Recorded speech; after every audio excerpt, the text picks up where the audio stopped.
David here with his weekly week look. Today is Thursday, the 6th of September. This video has been done Thursday afternoon.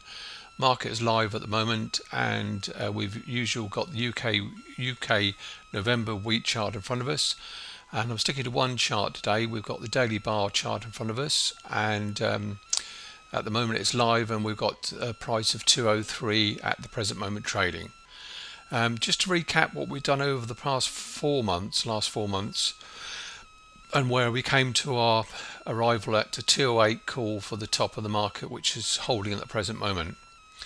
This started back in June of this year, when we saw the first move up, the one wave, and if you can see, I've marked that quite clearly here.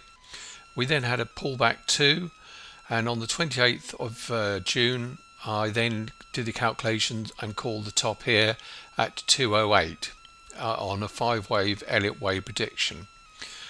We had this markup, and I'm here in prices that went through in early July, and obviously the market went parabolic, which we called quite correctly at the time. We then hit a high here at 195, which was the calculation of wave 3. We then had a classic pullback, wave 4, which came down to test 176, and then we've seen the last wave 5 up here to test the high here called in June of 208. Now what happens next? We've got to put some thinking on cap on behind this.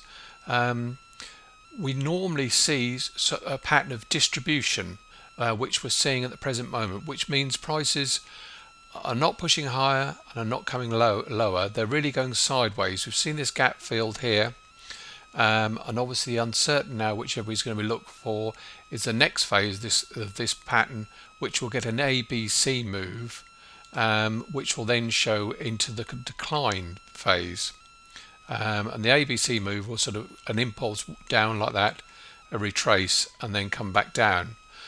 The trouble is, you can't predict this, and all you can do is sort of watch the market to give you some indications.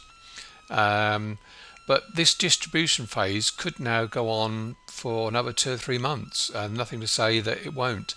My feeling is, looking at the present moment, we probably could see this happen, but obviously if any day we do see a break downwards on big volume to come down and test through this 200, or certainly come down and test this swing high of 3 here, 196. This is a warning sign that the market's showing us there's something afoot, and then obviously straight away buyers will come back in again, and we'll see it go back up into the distribution or consolidation pattern around here. But it's a warning sign, so obviously we want to keep an eyes open for this anytime this does happen. Also, I've drawn a rather weak trend line up here that we touched in June. We then touched the end of August, and it's due to become touched sort of when is that coming touched?